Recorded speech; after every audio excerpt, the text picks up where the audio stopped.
What's up, you sexy bitches? Welcome to Curtain Call Comedy. How you doing? Woo!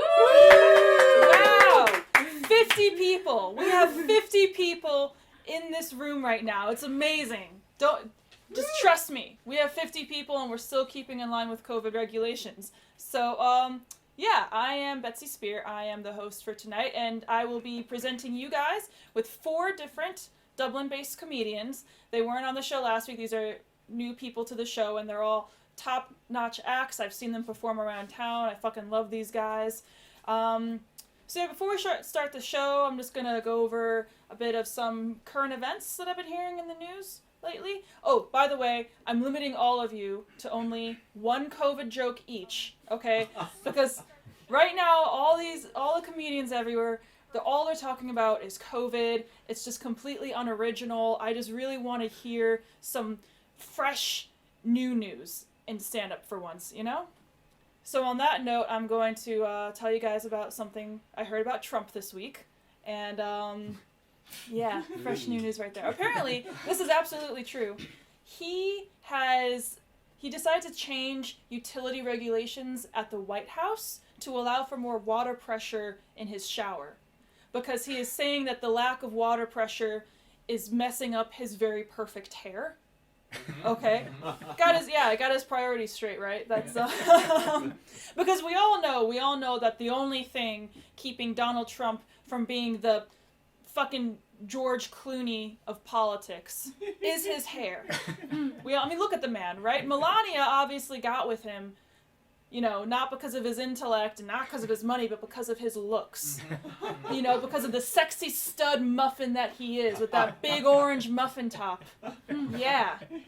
Although, honestly, guys, really, like, whenever Donald Trump is speaking and I'm watching him on the news, I'm not even looking at his hair. And I'm not even looking at his face. I'm usually looking down in despair, crying in my hands.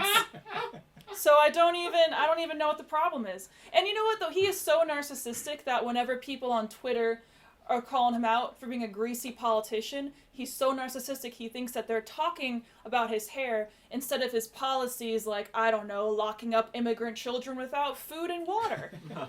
Because fuck those kids, fuck those immigrant kids and their thirst. They're taking water away from our precious leader's hair. Anyways, speaking of immigrants who desperately need therapy, we have a lot of foreign comedians on tonight. Yeah, 3 out of 4 comedians here are not from Ireland. So, I don't know, none of you guys tell Comedians Without Borders. They might think that we're stealing their spotlight. And also none of you call Irish immigration either. That's going to be a big no-no. So anyways, I'm going to... What the fuck? I told you guys not to call! So anyways, I will bring up our first act of the night, Tarik Burns. Tarik! Woo!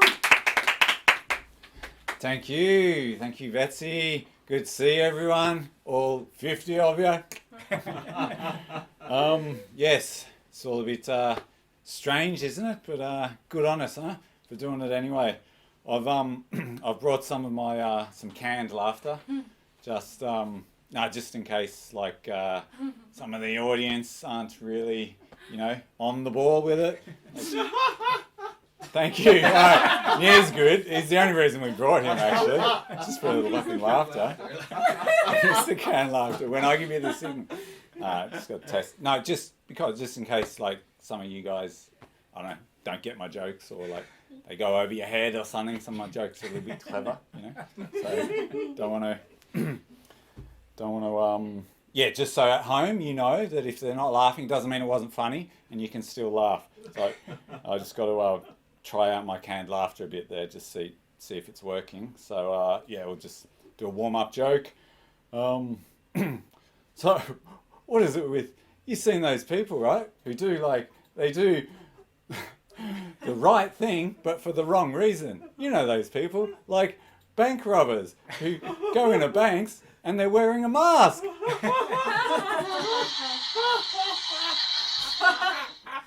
Get it? Because it's the right thing, but for the wrong reason. Yeah, you know the people I'm talking about. Like how pedophiles slow down in school zones.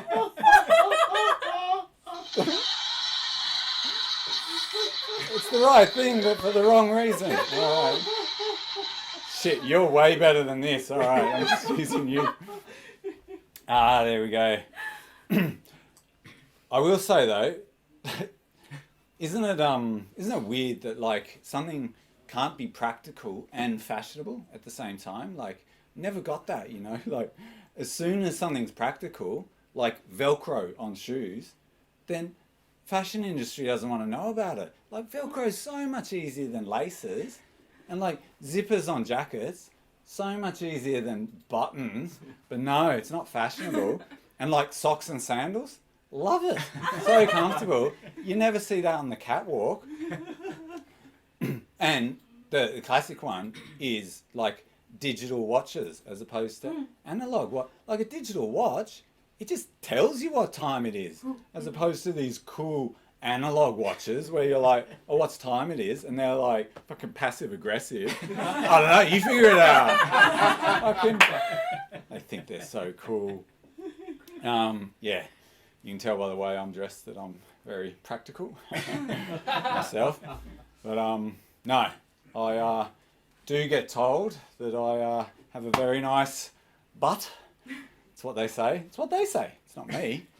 People say it all the time. Everyone. Well, they don't say it like that. They say like they tell me I look good from behind. That's what they say. Oh, they don't say. What do they? They say it more like, we can't wait to see the back of you. I know what they mean. My eyes are up here, Anna. Stop. Come on. I was thinking, right? These shirt buttons, and this is a buttonhole, right? So that's a buttonhole that the button goes through. So what are the holes in the button called? Whoa! Whoa! I know, no one knows. It's fucking trippy, man. Yeah, deep, isn't it? Yeah, that's what philosophy, man. Philosophy, yeah. Here's what? More philosophy? All right.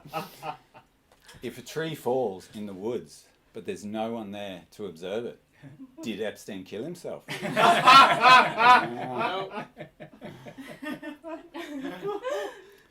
Yeah, so we're all trying to keep ourselves entertained during this COVID time. It's my one COVID joke. This will be my one COVID. It's not really a COVID joke. It's more like a bit of advice if you're like really bored and you live in apartments with an elevator. If you're there, then there's this fun game you can play that I think I invented it. I don't know. It's called, have you heard of elevator roulette? Shouldn't have, because I think I invented it. Anyway, it's really fun. Just need an elevator. What you do is you call the elevator. Well, you push the button so that you don't literally like, hello, can you come pick us up? So you push the button, and then when the elevators come with your friend, you do the whole scissors, paper, rock. And then the loser has to make a really stupid face as the elevator comes down, the door opens. Yeah, and you don't know who's going to be on the other side. It could be an empty elevator, or it could be that family who lives next door to you. The suspense as the elevator door opens, and you're going like that. Oh, you can pass days doing that. Yes, no excuses for being bored during COVID time. That's elevator roulette for you. Yes. Does anyone else have a, you know, that inner cynic in your head who just fucking like ruins everything, and just reminds you of like the negative side of something? I can hate the inner cynic. I was watching this film the other. Do you ever watch films? And anyone? It's crazy. And we've got, I don't know, it's strange, isn't it, how we love watching like people go through horrible ordeals in the movies, you know, and part of it must be because we feel better about ourselves, you know. And you know, I was watching this like horrible film the other day, and you know, when you're like, oh my god, like this poor dude stuck in the jungle and he's starving to death and fighting for his life, and then you kind of feel like, oh, do you know what, like I don't feel so bad about my life after all. And then the inner cynic in your head just sort of like, just hello, gives you a little reminder, and he's like, yeah, oh, just reminding you that that guy that you're comparing yourself to, this is a film, you know, so he's actually a really successful Hollywood actor, probably rich and famous, and you're doing comedy to 4 people. So just don't feel too good about yourself. That's all I'm saying. 50 people. I can't count. Disnumeric. Yes. Fuck that inner cynic. Little bastard. So, yes. What's that famous Marxist quote? Wait for the joke. No, don't wait. Laugh away. Religion is the opiate of the masses. I love that one. Well, if religion is the opiate of the masses, then Hinduism would be the top fucking dope. That's some good shit right there. That would be, you know, like Christianity's like, it's just cut so many times before it fucking gets to you. You don't know what you're smoking there. Now, if religion is the opiate of the masses, then Marxism would be morphine. No, yes, be morphine. Yeah. It'd be the state, the state-sponsored drug that's there to replace the original one. Ends up being worse than the fucking thing it was trying to replace in the first place. If religion was the opiate of the masses, those preachers you see down on O'Connell Street preaching about Jesus, they're dealers.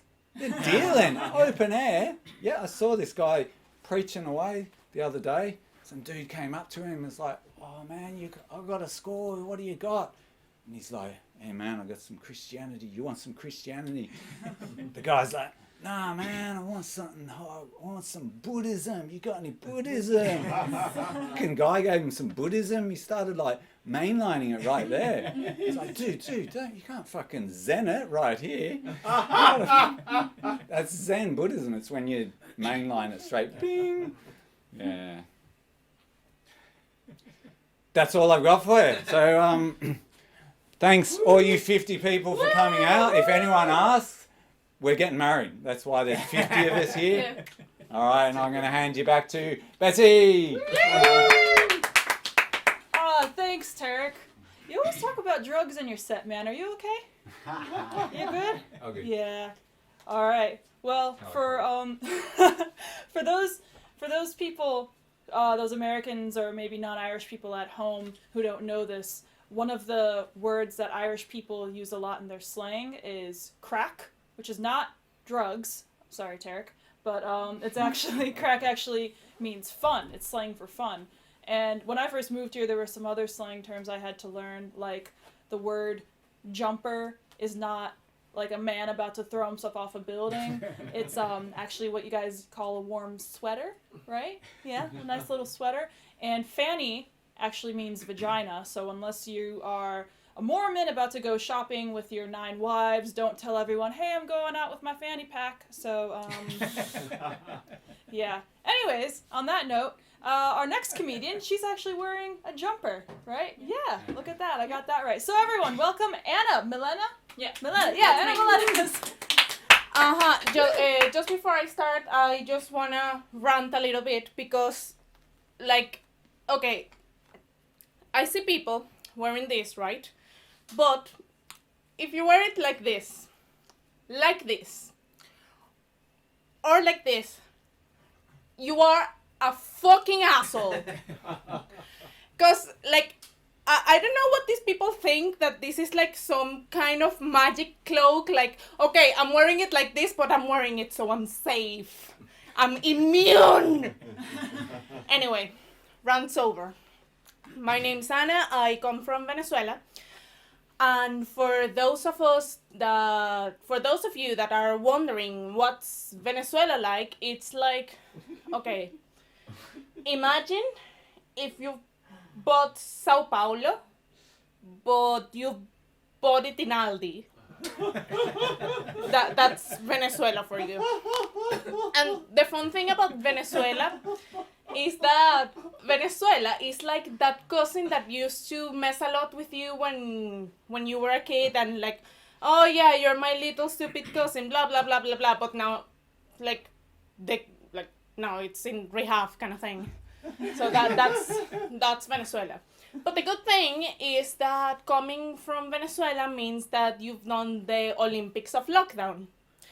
Meaning that, for example, when I was 8, there was a nationwide strike where people locked themselves in the house, and there was no food, there was no petrol, there was no toilet paper, there was nowhere to go, nothing to do, and yeah, we thrived, it kept me going, so this is pretty much nothing. I mean, I get to sit on my ass and get paid for it while, I don't know, eating popcorn, so yeah, like, I'm trained, which is good. And the other thing is that you may have or may have not noticed that English is not my first language, right? Let me tell you. The thing is that when an Irish person or an English-speaking person in general learns a second language, it's like, oh wow, you're so amazing, you're so cool.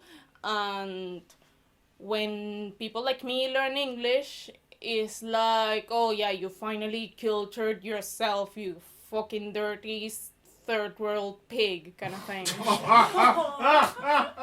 You finally did it. You've entered the world of culture. And like, I don't understand it, like, especially in countries like America. Like, America is a country that wants to take over the world, but they can't even follow subtitles in a movie.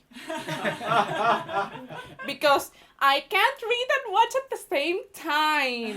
That's too hard. Look, for example, Parasite.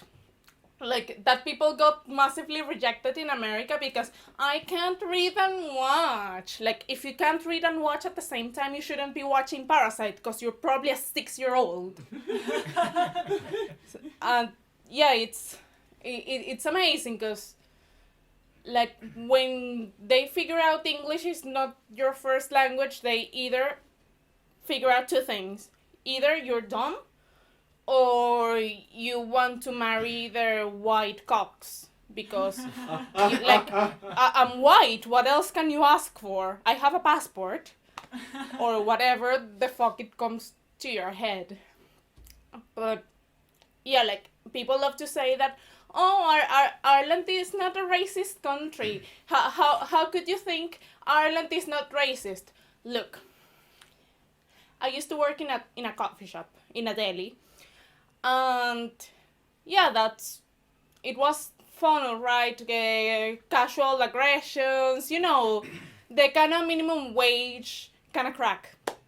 And there was this woman, which we'll call Margaret, because that's her name, and she's a fucking bitch.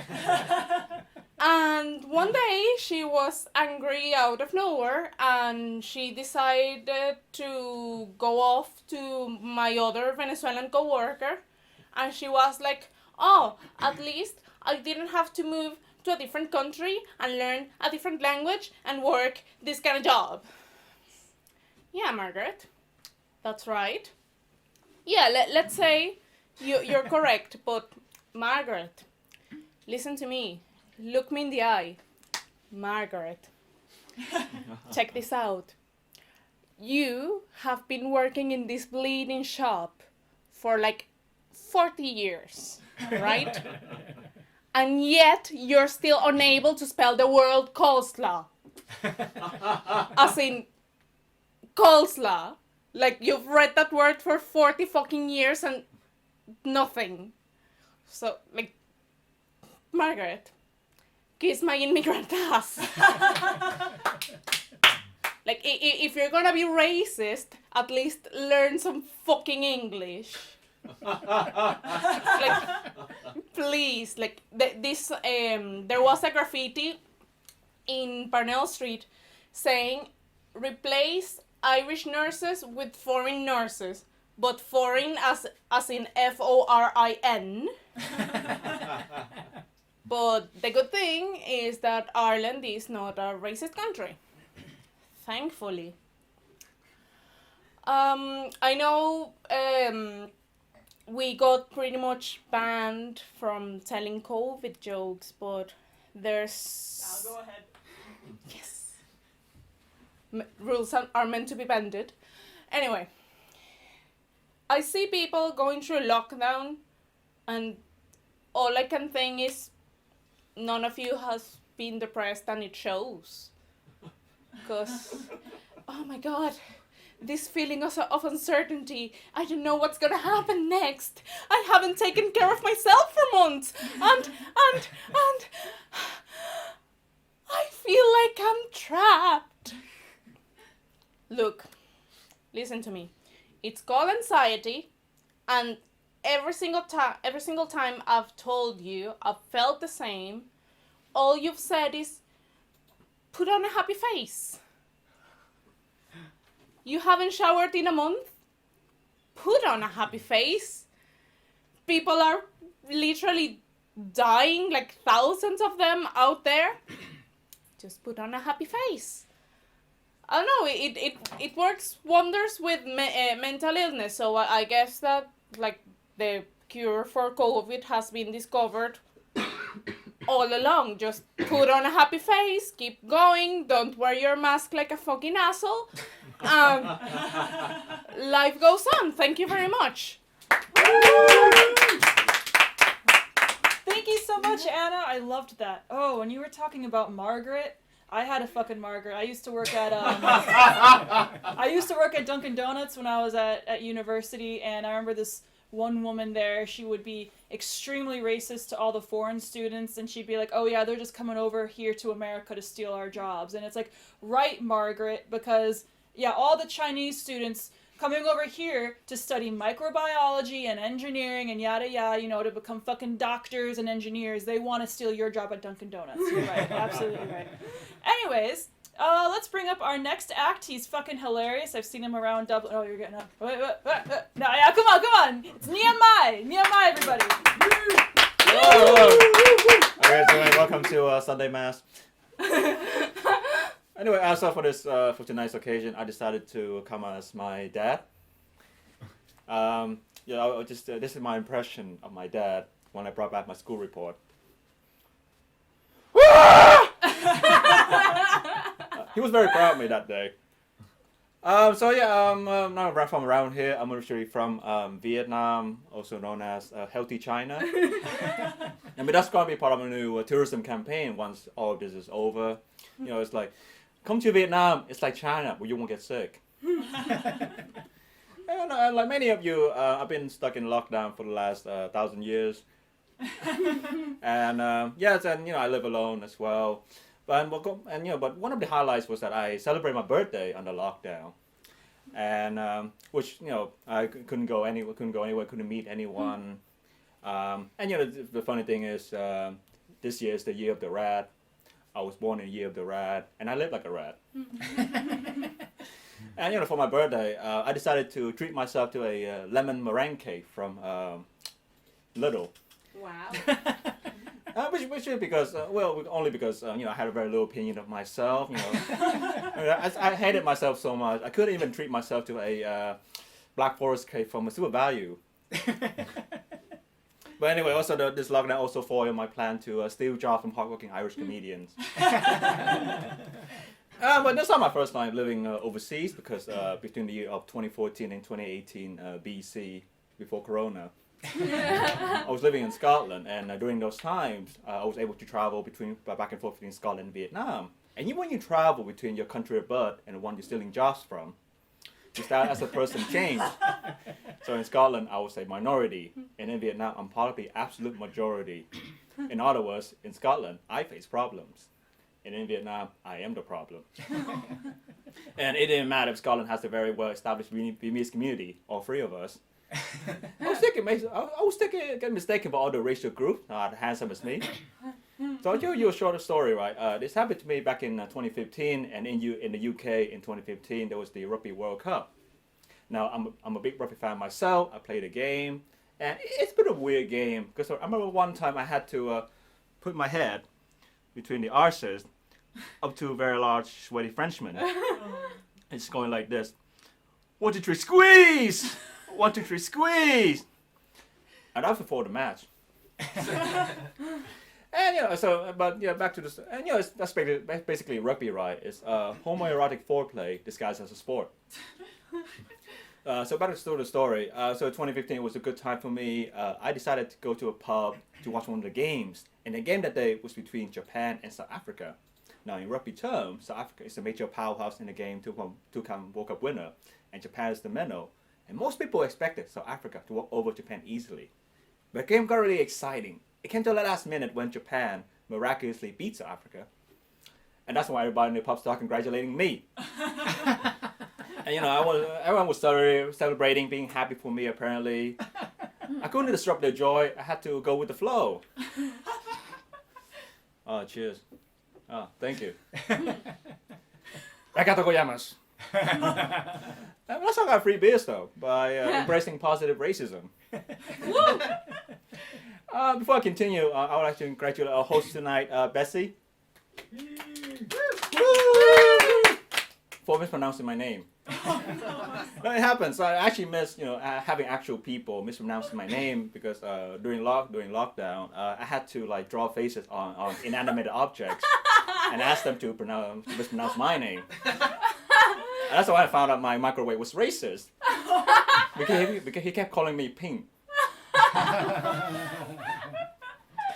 Well, anyway, but see, I'm fine with it. But what I don't like is once people mispronounce my name, they assign me a different one, and as if they just adopted me from an orphanage in a third world country. So I'll tell you a short story. This happened to me when I went to see my friend Giuseppe. So Giuseppe is Chinese Italian. He's ethnically Chinese, but he was born in Italy and lived there his whole life, which explained the outbreak in Italy.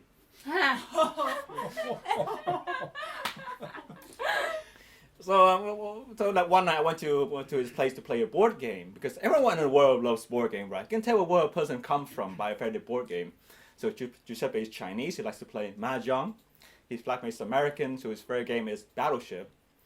I'm from Vietnam, and we play a lot of Minesweeper. That's why we won in the end. So we were playing this board game, right? And suddenly, one of Giuseppe's flatmate's girlfriend was walking through the kitchen, and then she saw me from behind, and she tapped me on my shoulder. I turned around, and she was like, "Oh, I thought you were Giuseppe." So her reason for this horrible mistake was that Giuseppe and I had him in the back of the head. And that's when I thought to myself, this is a whole level of racism. She just committed back of the head racism. I was so mad. I wanted to gather all my Asian brothers and sisters and do a Black Lives Matter style protest march, but backwards.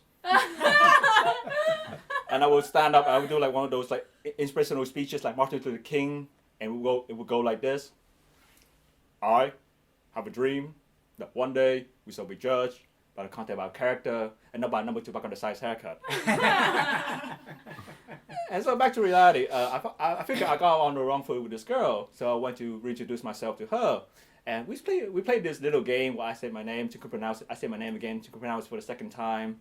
And at one point she was like, "That's just noises, mate. You know what? I'm going to call you Giuseppe number 2.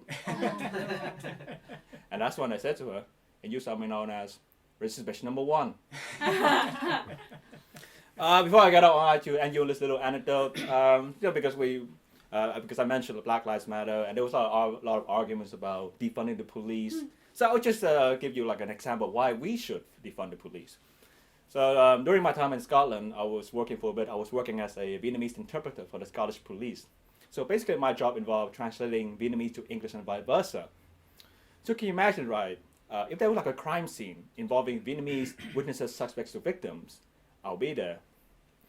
In a way, you could think of me as the Vietnamese Batman. By night, I fight crimes with my language skills, and by day, I live on my parents' money. And it was a very fascinating job. I learned a lot. But the fact that I got paid, really well paid, made it a bit morally ambiguous. You can imagine in a particular month, if I was short on cash, then I'll be hoping for bad things to happen to other people. In this case, I was targeting a very specific racial minority. I was hoping for bad things to happen to other Vietnamese people. Sometimes I was so desperate. I might have wanted to commit the crime myself. I might have wanted to mug an old Vietnamese woman. And I would have to turn up to work and blow my cover.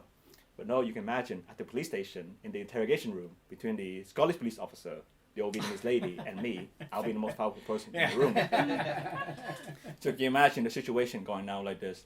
The Scottish police officers asking the old lady a question. Would you please describe the perpetrator? And then the old lady will give me a look of suspicion and then face the police officer and say in Vietnamese, well, he looked like and sounded suspiciously like the interpreter here. And that's when I also face the police officer and then translate her words as, he was Nigerian. And ladies and gentlemen, that's why we should defund the police. Thank you so much. Awesome, yeah. Wait, am I saying it wrong? Close enough. Okay, I'm sorry, man. I fucking love this guy. Although in your set you were talking about Vietnam being like healthy China. Yeah, that kind of. I mean, no, yeah. So that reminded me of one of my friends who's Chinese, and I don't know if this is racist or not, but it's funny. But no, trust me, it's not going where you think it's going. My Chinese friend named Quan from university, he would ask me to set him up with some of my friends, and whenever I tried setting him up with a white girl, he would always go, no, not her. And so I asked him, I was like, Quan, like, do you not want to date white women? And he was like, well, Betsy, no offense, but you all look the same to me. So, I miss you, Quan. I hope you're watching. Anyways, our last act of the night, Sean Marshall. He's the only Irish comedian here, so he gets to come up and answer for his crimes of being Irish in a room full of non-Irish people. So, yeah! Come on up here, Sean. Come on up here. I still haven't figured out how to use the masks properly. So I figured I'd use mine like Batman. I'm Batman. Okay. My biggest concern when I knew we were heading into lockdown, first one, okay? It's not so much that I have only one COVID joke, it's just one big COVID joke.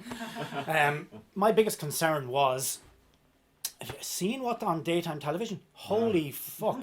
I mean, how are we going to survive if all we can watch is daytime television? And you know how bad daytime television is. It's easy to know if daytime television is going to be bad or not. All you need to do is watch the ads. And when you see that the ads are for a certain demographic, then you know how fucked up the programs are going to be. When you see ads for how to pay for your own funeral, and you have a pretty good idea of where that demographic is going to be. I mean, some of the ads, I know, for instance, that quite a lot of women of a certain age are literally pissing themselves laughing. Right? Now, of course, that doesn't just happen to women. Of course, men piss themselves laughing as well. They just don't seem to make ads about that. I mean, anyone who's ever been to a sporting venue, and when it's half time and you go to the toilet, if you happen to be in the queue behind a really old guy and you're watching and he's shaking the shit out of it, trying to get every last drop. I mean, he's never heard the phrase any more than 3 shakes is a wank. You know, so we know it happens to men as well, you know. But I mean, and the ads have come a long way. I mean, I remember the first time I visited the States, probably about 25 years ago, and my mind was blown when I saw an ad for adult diapers. Because in Ireland in the 90s, we didn't fucking have ads for adult diapers. And I could not believe it. I mean, holy shit. Now, it was a brilliant ad, in fairness. They had done it along the lines of The Shining. Okay? So you know in the bit in The Shining where the little guy goes along on the tricycle down the corridor. So they had an old guy on a mobility scooter going down an aisle in a big supermarket full of diapers. And it started off with all the little ones and then moved on to the big giant ones at the end. And for some strange reason, there were 2 twin girls standing at the end as well. I don't know what that was about. But I love, some of these ads are crazy. I mean, I saw an ad for a walk-in shower. I mean, as opposed to what? One that you fucking abseil into? And that was followed by an ad for a walk-in bath. Now, I don't know, maybe I've been doing this fucking wrong all my life. But I normally fill the bath and then get in. So if you open that little door to walk into it, surely all the fucking water is gonna pour out. My favourite ad though ever, my favourite ever ad is a radio ad, okay? And it's a radio ad for hearing aids, okay? Because I don't know how that fucking works. I mean, if you can hear that ad, either you don't need a hearing aid, or you've already fucking got a hearing aid, you know? And of course, one of the other things that we were all doing in lockdown once we were getting all introspective, you know what I mean? And, you know, am I okay in myself? Am I doing okay, you know? And I mean, I've done stuff like that before. I mean, I've done yoga. I know you wouldn't think to look at me, I've done yoga. I did laughter yoga. Laughter yoga where some poor demented young one wearing socks and leg warmers pretended to cycle around on an imaginary bicycle to go to work to make people laugh, and then presumably went home and dived into a bottle of gin, wondering what she'd fucking done with her life. But last year I went to a dream therapist, okay? Because I have these really, really weird dreams, right? I have this recurring dream where myself and my mother are both serial killers. And we've buried all the bodies around our house. But for some strange reason, we've buried them standing up. And I'm worried that with soil erosion, the tops of their heads are going to start showing through. So in the dream, I'm going around with one of those little bucket and spades that you have at the seaside, and I'm just covering off the top of their heads as I go around. And I'm telling the dream therapist this, and she's looking at me kind of strangely, and which is probably not surprising. And I'm thinking, oh God, she probably thinks I'm really interesting. She probably thinks that maybe she could get a conference out of this, or maybe even a book. And then I'm looking at her, because she's frowning a bit at me, and I'm looking at her and saying, I actually don't think that's it at all. I think she thinks that I've come here to make a kind of a confession, because this is kind of a safe space. Because of doctor-patient confidentiality, she won't be able to tell anyone. And then I'm looking at her thinking, I don't think she's going to respect doctor-patient confidentiality. And then I realise she's not a real doctor. So I fucking killed her. So I might not be a serial killer yet, but I think it was Sun Tzu, I think it was, who said a journey of 1,000 miles must begin with a single step. And of course, the other thing I've been doing in the lockdown is running, like everybody else, trying to do 5 and 10K runs and stuff like that. But when you're running at an age like I'm obviously at, you have to, you know, it's a kind of a different thing. And I have very dodgy knees. You know, it could be the age, it could be because I was an altar boy when I was young. I don't know. There was an awful lot of kneeling and genuflecting, I remember, definitely as an altar boy. So what I have to wear these very fetching kind of knee supports when I go running, okay? And you would think on the face of it, you couldn't really get that much wrong with those, okay? But actually, if you put them inside out, they're fuck all use to you. As a matter of fact, they probably do the actual opposite of protect your knees. But I have a long history of doing stupid things. When I was about 5 years old, in Ireland back then, way back in the last century, the dentists used to visit the schools. They used to come around to the schools and have a little pep talk. And he'd have a little pep talk with everybody, and then every child would go and talk to him individually. And I remember when it was my turn, I sat down in front of the dentist and he said, well, Sean, tell me, do you have a toothbrush? Now, I thought he meant on me. So, of course, I said no. Right? So my mother fucking never forgave me for that. I mean, she's a serial killer. I thought she really never got over that. And the first job I ever worked in was in quality control in a factory that made suppositories. Okay? And I remember thinking on the way in on the bus on the first day, I wonder how many of these we're going to have to test every day. And is it going to be uncomfortable? So it's all about, but when you're my age, it's all about the warm up. You know, the warm up is very important. You know, before you go running. Actually, before you do anything, I nearly put my back out this morning because I didn't do some stretching exercises before I put my socks on. You know, and it's cramp that gets me, but I think cramp runs in our family. My mother was a martyr to cramp. She was always getting cramp when we would go to those old Irish funeral wakes. You know, the ones where they have the coffin in the house and you go in and you just kneel down beside the coffin and say a few prayers and then go again, you know, real old style. And I used to always say to her, now, be careful, you might, you know the way you suffer from cramp. You need to do some stretching on the way in, just so that you know, just some basic stretches so that you don't get cramp. But she wouldn't listen. So you're kneeling there beside the coffin. And after a few minutes, I say, Mom, we'll go. And she goes, I can't get up. What do you mean you can't get up? I've got cramp. I said, for fuck's sake. I did warn you. She goes, I can't help it. I said, well, look, we've been here ages. People are going to wonder. They're going to start thinking you had an affair with the man or something. And then, of course, she'd start laughing, which is not a great thing at a wake either. But, of course, most of the people behind her, they could just see her shoulders shaking like this as she was laughing. And they were going, poor Mrs. Marshall. She's taking it very hard, isn't she? I got cramp once during sex. And I'll openly admit it was with a lady who was considerably younger than me. So obviously you don't want to kind of go, can we stop for a second? I've got cramp. So I thought I'd style it out. You know, I thought the best way to do it was to style it out.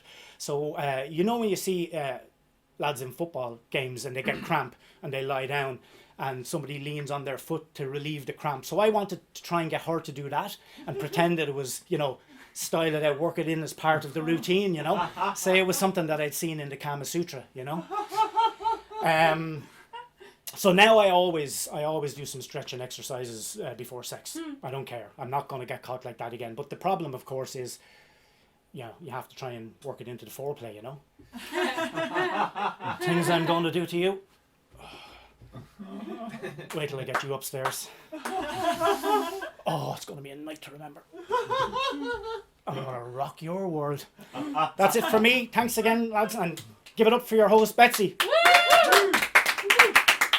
Thanks so much, Sean. Is that why I saw you stretching near the children's park the other day? That's,